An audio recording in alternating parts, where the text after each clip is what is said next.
I sometimes read public domain books here on Leaves of Glen. And they were written a long time ago, so they're usually racist or sexist or bigoted. But in there somewhere and all that is a story, and that's why those stories are famous. Other times, I read works from independent authors, and they're delightfully not racist, but they might have adult language or adult situations. So that's your warning, but I'm sure you are grown up enough to handle it. Don't write to me complaining.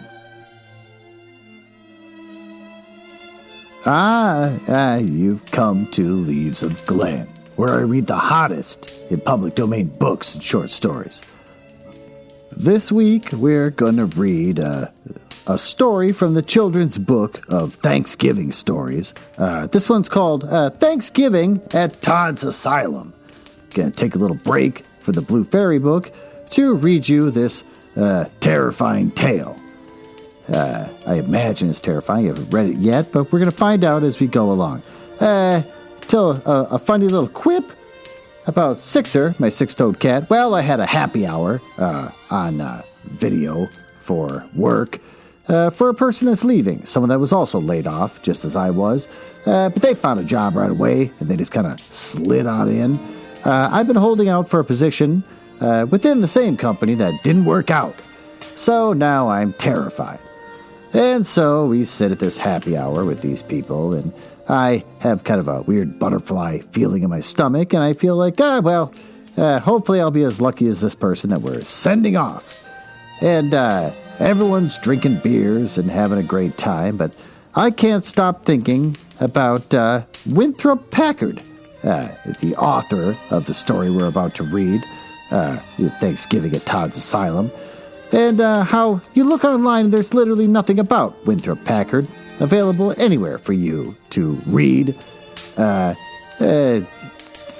it. The person, the only thing I found was from lit2go.com, which is Winthrop Packard is best known for his novels of the nature genre.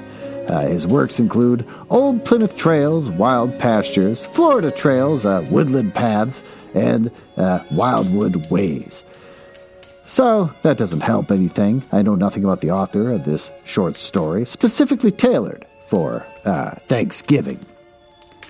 A Thanksgiving that I plan to spend alone, and plan to spend alone hilariously. I was going to make a point of trying to cook a whole turkey, which I've never done in my entire life, all by myself. Just get a big old turkey, and throw it in the oven with whatever, any kind of recipe on the internet tells me to do.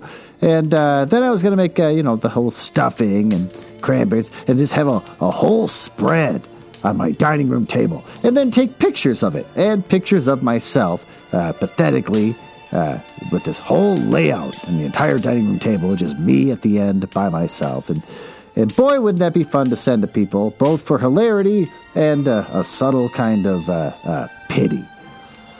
And so with these plans and this story I plan on telling, here on Thanksgiving in the American holidays, I was at my happy hour tonight and wondering what the hell am I going to say about this Winthrop person who there's literally nothing about. This person wrote a story and just walked into the mist afterwards.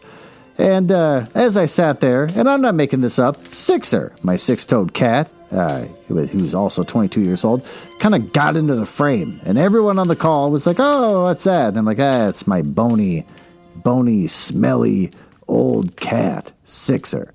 And they said, oh, isn't he delightful? Oh, he looks great for his age. I'm like, no, you can't see it very well on your camera. He's very bony and just kind of waddles around and sleeps all the time.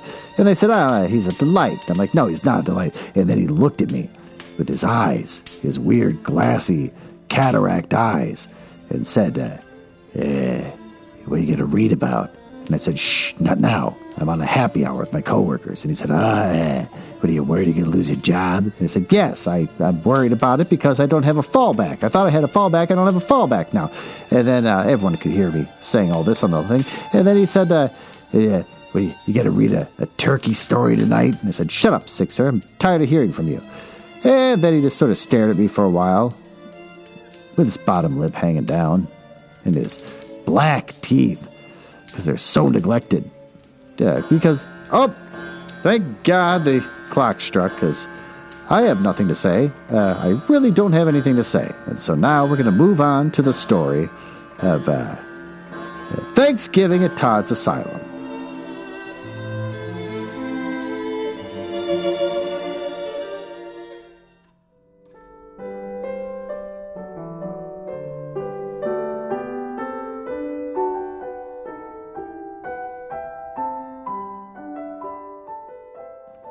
Thanksgiving at Todd's Asylum by Winthrop Packard. Little tiny quote underneath says, "Many a chuckle lies in wait for the reader in the pages of this story, and the humor is of the sweet, mellow sort that sometimes brings moisture to the eyes as well as laughter to the lips." There's a lot of big promises there. Let's just dive in. People said that if it had not been for that annuity, F. Todd would have been at the poor farm himself instead of setting up a rival to it. But there was the annuity, and that was the beginning of Todd's Asylum. No matter who or what you were, if you were in hard luck, a Todd's Asylum was open to you. The number 4 district schoolhouse clock was a sample. For 30 years, it had smiled from the wall upon successive generations of scholars until one day, bowed with years and infirmities, it had ceased to tick. It had been taken gently down, laid out on a desk in a state for a day or two, and finally was in funeral procession for the rubbish heap when it's just EPH, Todd appeared. You're not going to throw that good old clock away, F said, with the committee's men who had acted as the bearer. Guess I'll have to, replied the other. I wound it up tight, put most of a pint of kerosene in it and shook it till I'm dizzy, and it won't tick a bit. Guess the old clock's done for. Oh, now see here, said F. You just let me have a try at it, and I'll take it home for a spell. For that matter, I'll give it to you, said the committee man, replied, and we bought another for the schoolhouse. Well, a day or two after the clock had ticked away as soberly as ever on the wall of Todd's kitchen, took it home and boiled it in potash? I don't know what that is. F used to say. And there it is, just as good as it was 30 years ago. This is true, with restrictions, for enough enamel was gone from the face to make an exact location of the hour an uncertain thing. There were days when the wind was in the east and the hour hand was needed for periodical assistance. I just made the font bigger. I can't read this on my Kindle because I couldn't download it because my Kindle's having problems getting on the internet, so I have to read it from a web page on Gutenberg.com, which is fine and all, but the font is so dang small. So I made it bigger and continuing on. That wasn't much of a job, as F said, to reach up once an hour and send the hand along one pace, and Aunt Tildy had to have something to look forward to. Aunt Tildy was the first inmate at Todd's, and if F had possessed no other recommendation to eternal beatitude, surely Aunt Tildy's prayers had been sufficient. She passed the house on her way to the poor farm on the very day that the news of the legacy arrived, and F had stopped the carriage and begged the overseer to leave her with him. Are you sure you can take care of her? Asked the overseer, doubtfully. Sure, echoed F with delight. Of course I'm sure. Ain't I got $400 a year for the rest of my natural-born days? What, everyone in town knows about this? He's a good fellow, F. Todd, mused the overseer as he drove away, but I never heard of his having any money. Oh, so he's a liar. Next day, the news of the legacy was common property, and Aunt Tildy had been an inmate at Todd's ever since. Her gratitude knew no bounds, and she really managed to keep the house after a fashion, her chief care being the clock. Then there was the heaven-born inventor. He had dissipated his substance in investing in an incubator that worked with wonderful success till the day the chickens were come out, when it took fire and burned up, taking it with the chickens, barn, house, furniture, leaving the heaven-born inventor standing in the field, thinly clad, and with nothing left in the world but another incubator.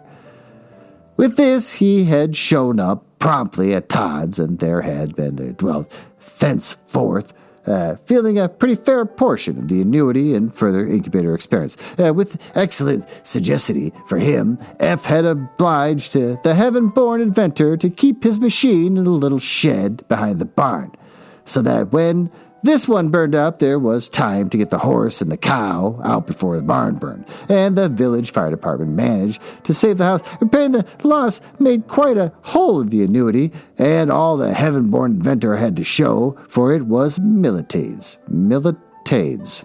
All right, moving on. He had but a single turkey's egg with the previous hatch, and though he had raised nary chicken, and it was contrary to all rhyme and reason, the turkey's egg had hatched, and the chick had grown up to be millitades.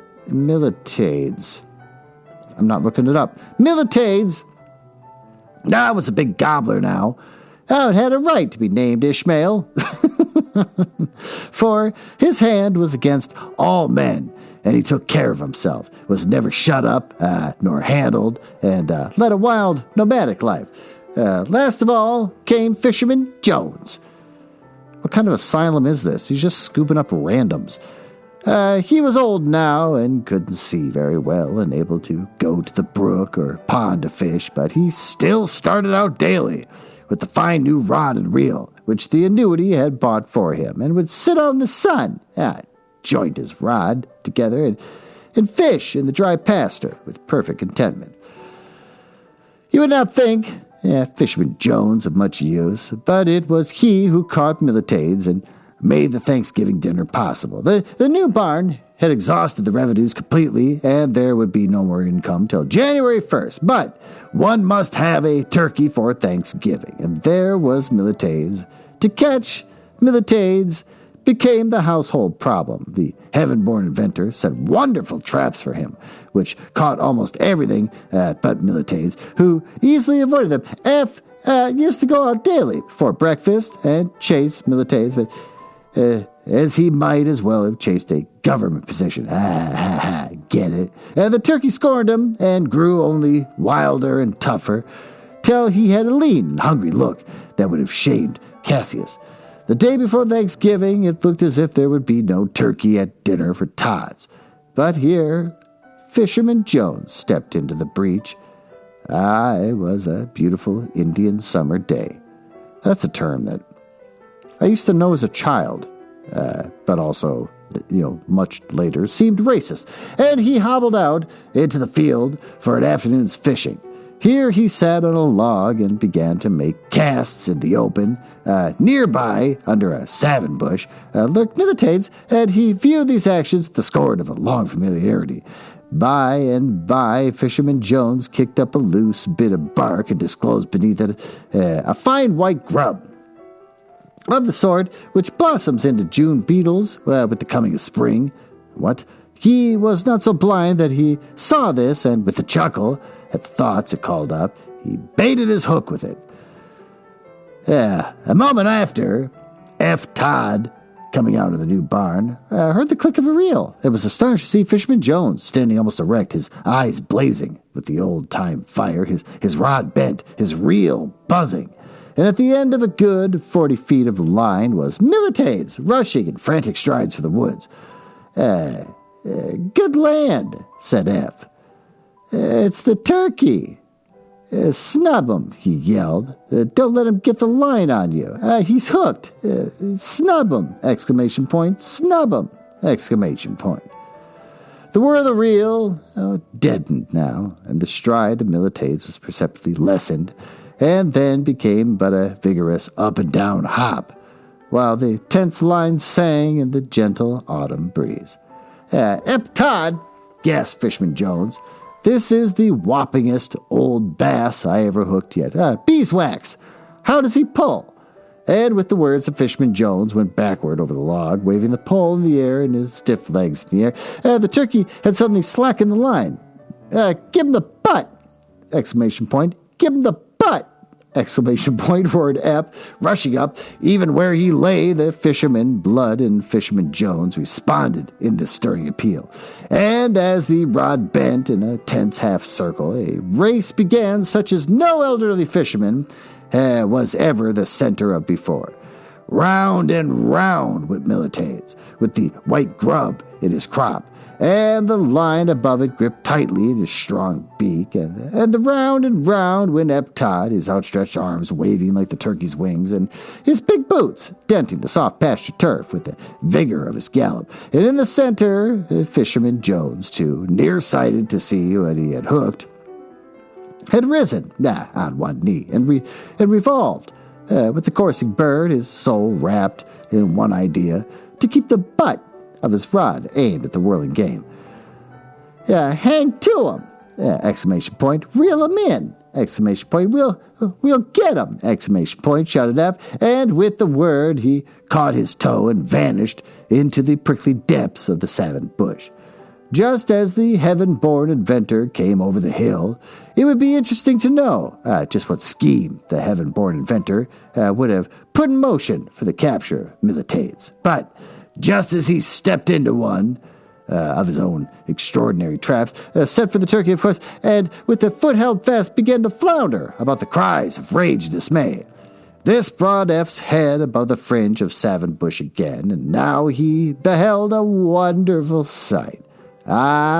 Fisherman Jones was again on his feet, staring in wild surprise at Militates, whom he sighted for the first time. Within 10 feet of him, there was no pressure on the reel, and Militates was swallowing the line in big gulps, evidently determined to have not only the white grub, but all that went with it. Fisherman Jones' cry of dismay was almost as bitter as that of the heaven-born inventor, who still writhed in his own trap. "Oh, F," he whimpered. He's eating at my tackle. He's eating at my tackle! Exclamation point. Never mind, shouted F. Don't be afraid. I reckon he'll stop when he gets to the pole.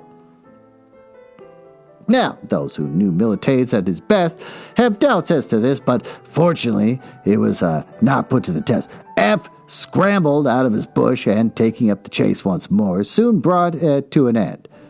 For Fisherman Jones, his nerve, completely gone, could only stand and mumble sadly to himself. He's eating at my tackle! Exclamation point. He's eating at my tackle! Exclamation point. And the line, wrapping about his motionless form, led F and the turkey in a brief spiral which ended in the conjunction of the three.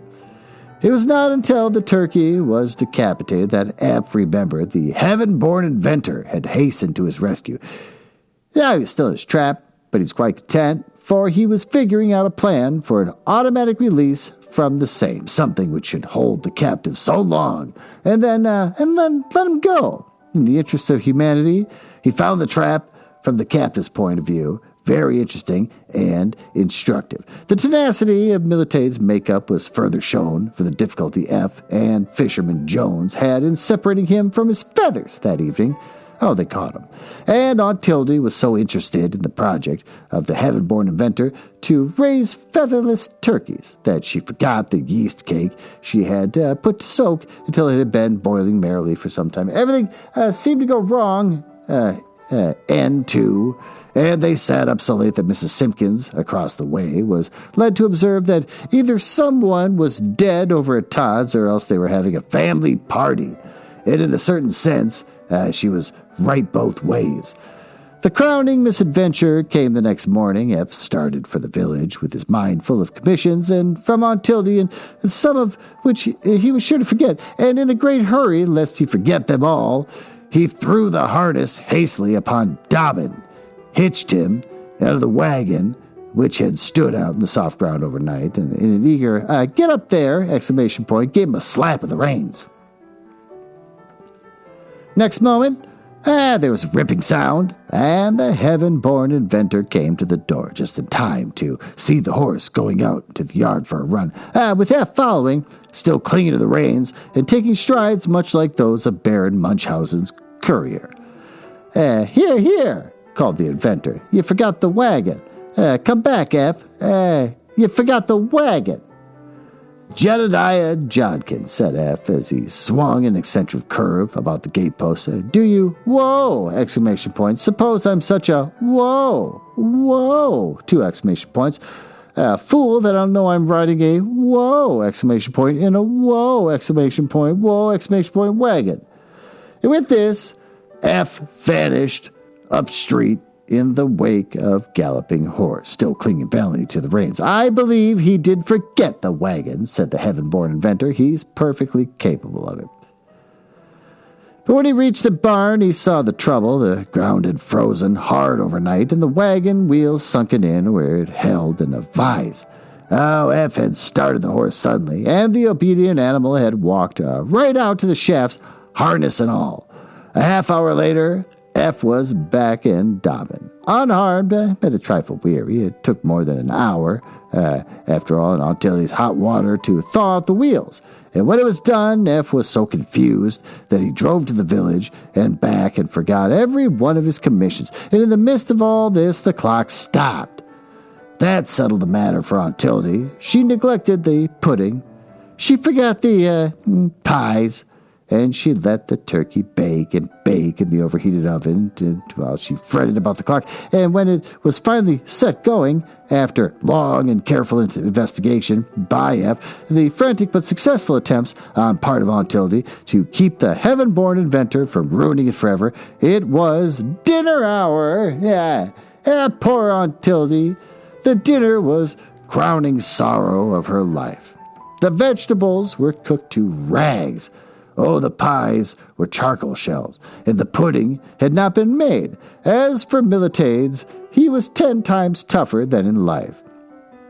And F's carving knife slipped from his form, without making a dent. Aunt Tildy wept at this, and Fisherman Jones and the inventor looked blank enough, but there was no sorrow in the countenance of F. He cheered Aunt Tildy, and he cracked jokes, that made even Fisherman Jones laugh. Why, bless you, he said, ever since I was a boy, I've been looking for a chance to make a Thanksgiving dinner out of bread and milk. And now I've got it. Why, I wouldn't have missed this for anything. And there came a knock at the door. Even F looked a trifle blank at this. If he should be company? Come in, he called. Now the door was pushed aside, and a big, steaming platter entered. It was upheld by a small boy who stammered indifferently. My mother said she wanted you to try a thumb of her turkey.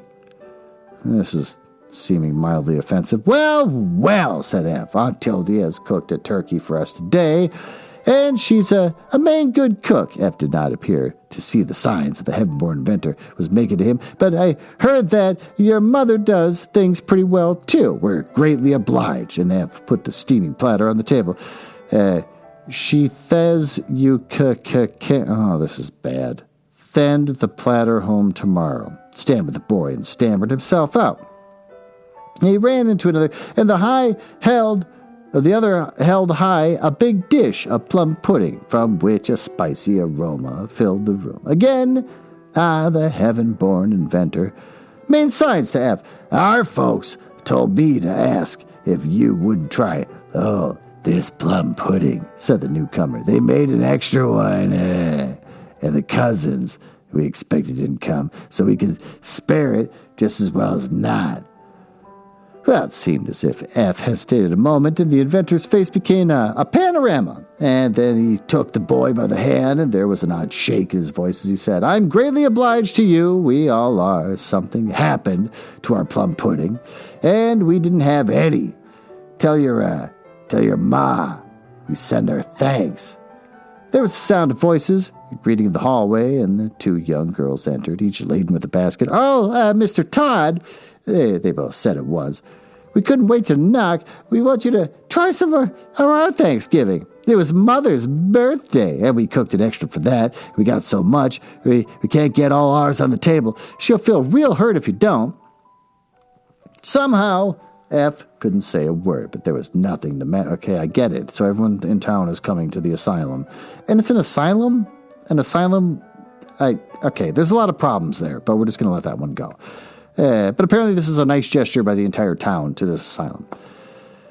And I get it, and I kind of wish it would wrap up. His speech was delighted acceptance, such a good one that before there was half done, the girls had loaded the table with good things, and with smiles and nods and goodbyes, slipped out as rapidly and as gaily as they had come in. It was like a gust of wind from a summer garden.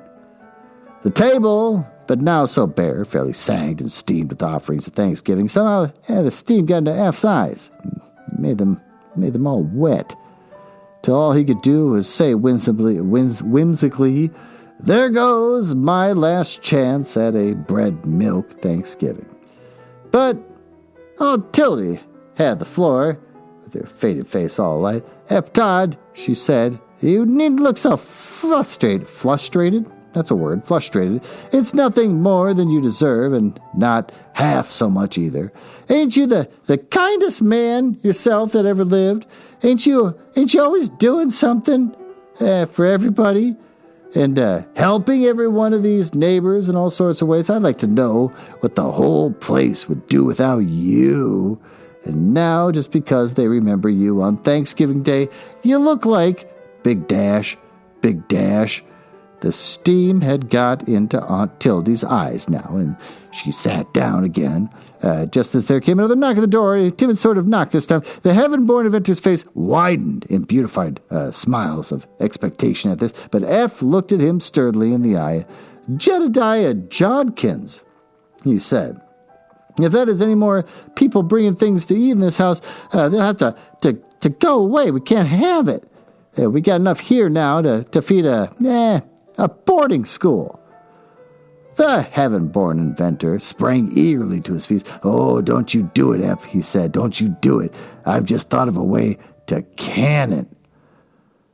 A thinly clad man and woman stood at the door, which F opened. Both looked pale and tired, and the woman shivered. "Can you tell me where I can get work?" asked the man, doggedly, "so that I can earn a little something to eat?" "We're not beggars," he flushed a little through his pallor, "but I've had no work lately, and we haven't eaten since yesterday. We are looking ... The man stopped, as well as he might, for F was dancing wildly about the two and hustling them into the house. "Come in," he shouted. Come in. You're the folks we are waiting for. Eat? Why, goodness gracious, we've got so much to eat, we don't know what to do with it." He had them in chairs in a moment and was piling steaming roast turkey on their plates. "There, he said, "don't you say another word till you're filled up on that, folks." Then he returned to the others. "Here, 2 friends have come to stay a week with us and help eat turkey. Fall to. This is going to be the pleasantest Thanksgiving we've had yet." And thus, 2 new inmates were added to Todd's asylum.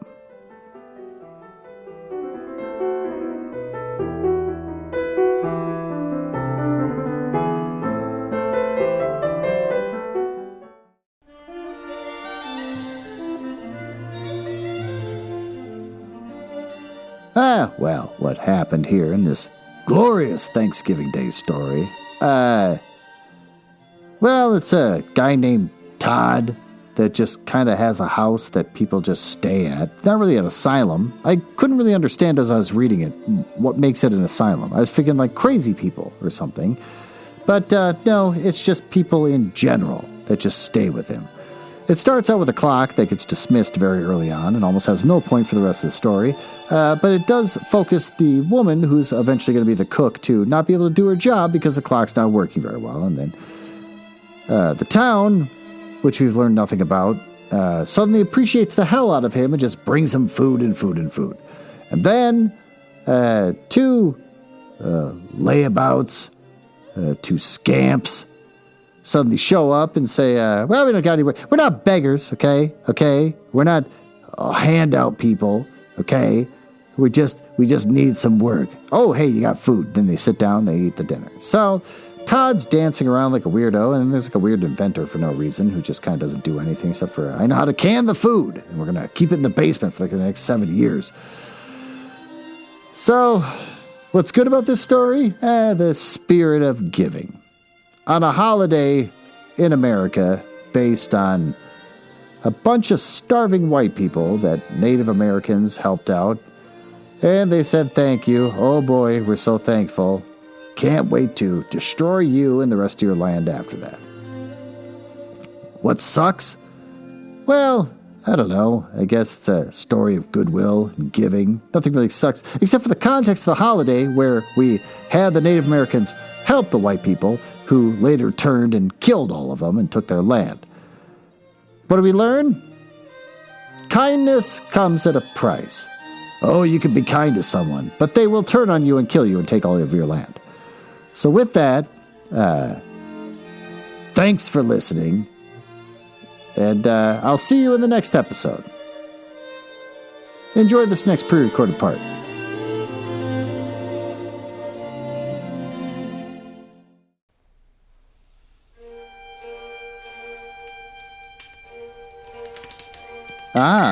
Well, it appears you found me in the part of the podcast I hate the most, where I tell you all about the places on the internet where you can find me.